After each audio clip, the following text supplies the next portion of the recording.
l'existence d'un génocide en RDC. Ce qui est intéressant de souligner, c'est que le Rwanda est le premier pays exportateur de coltan. Le premier. J'ai une question simple à poser. Est-ce que le Rwanda produit sur son sol du coltan? La réponse est non. Pas suffisamment, si c'était le cas, pour être le premier exportateur de coltan.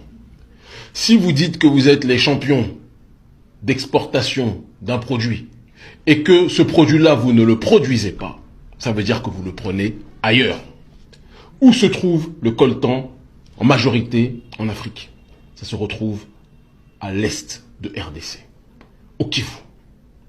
Dans ce Kivu, un génocide a été perpétré. Des hommes et des femmes, par milliers et milliers et milliers, ont témoigné. Ce génocide, contrairement à ce qu'on veut nous faire croire, continue aujourd'hui. Les survivants de ces viols, de ces drames, témoignent de présence de milices rwandaises qui sèment la terreur, qui tuent, qui détruisent, qui assassinent, qui violent, qui pillent. Ces milices-là n'agissent pas aveuglement, elles sont dirigées. Dirigées par quelqu'un qui a tout intérêt à ce que cette région soit déstabilisée. Parce que quand le chaos règne, c'est là où vous pouvez piller. C'est comme ça que le colon a fait, et c'est comme ça que le régime Kagame fait de manière bien plus violente encore vis-à-vis de ses propres semblables africains. Alors quand M. Kagame, d'un côté, il faut voir ce qu'il fait en RDC, Kagame est un cauchemar pour les Africains lucides. Un criminel politique, je le dis et je l'assume. Et j'espère qu'un jour il sera traîné devant les tribunaux pour le chaos qu'il fait opérer actuellement et depuis un certain nombre d'années en RDC. Tant qu'on ne dit pas les choses avec vérité, je sais que je vais risquer des choses en disant ça, mais il faut qu'on ait le courage de le dire. Vous parlez de développement matériel, vous tuez les gens. Qu'est-ce que vous voulez créer? Une société civilisée ou un cimetière? À un moment donné, il faut s'interroger sur la situation que connaît cette région, sans quoi on ne pourra jamais avancer. Un pays qui ne produit pas le coltan, mais qui est le premier exportateur de coltan.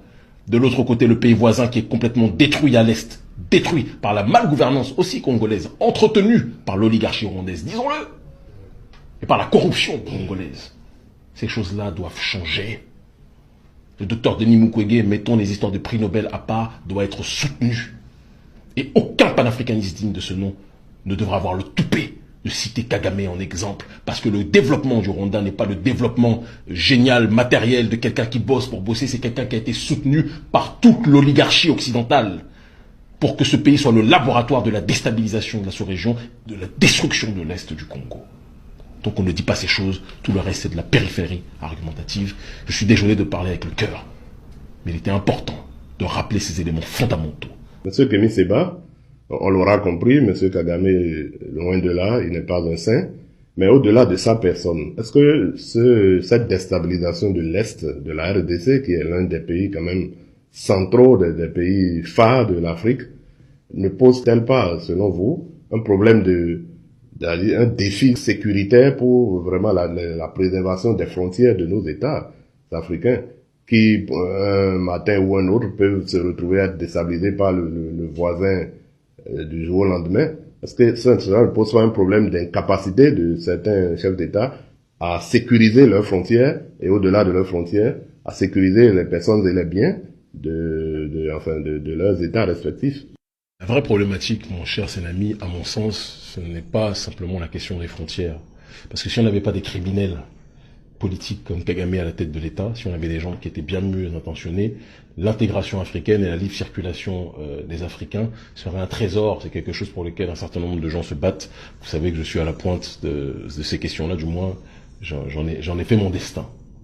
Donc le problème n'est pas la libre circulation et accentuer les gardes aux frontières à la base. Le problème est quels sont ceux qui ont intérêt, en réalité, en effet, à déstabiliser la RDC. Frantz Fanon parlait de la RDC comme étant le cœur du continent africain. Le cœur est aussi, lorsque on transforme la position du pays, ça peut être un pistolet dangereux. Ça peut être la gâchette, tout à fait, pour être plus précis. Le pistolet étant l'Afrique, pour être plus précis, et la gâchette étant le Congo. Et certains ont tout intérêt à ce que la gâchette soit brisée à jamais. c'est en comprenant le mécanisme de ce génocide au Rwanda que l'on peut comprendre ce qui se passe là-bas. Parce que les bénéficiaires du génocide au Rwanda sont les mêmes qui sont en train d'opérer un génocide à l'est de RDC. Si on ne comprend pas cette équation, il vaut mieux éteindre sa télé, fermer ses livres et aller se reposer. Une civilisation est détruite par l'extérieur que si elle est rongée de l'intérieur. Si l'oligarchie occidentale réussit à déstabiliser cette zone, c'est parce qu'elle a des traîtres et des criminels africains qui sont contents de jouer ce rôle. Et donc, nous autres, de cette jeunesse africaine, on doit arrêter, dès qu'on entend parler parfois de développement, dès qu'on entend parler de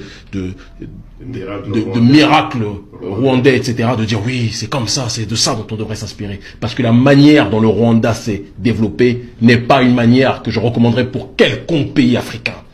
Le Rwanda sans les États-Unis, sans la Grande-Bretagne, sans Israël, ne serait pas ce qu'il est aujourd'hui. Le Rwanda sans la destruction et le viol de millions de femmes en RDC ne serait pas ce qu'il est aujourd'hui. Et à ce sujet, si vous le permettez, je terminerai par là. J'aimerais qu'on puisse interroger la responsable des femmes victimes de viol à l'est de Kivu. Elle a un petit témoignage à donner.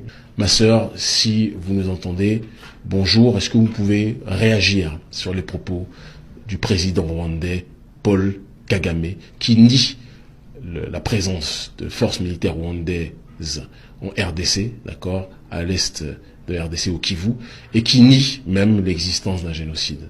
Est-ce que vous pouvez, s'il vous plaît, vous prononcer sur cette question?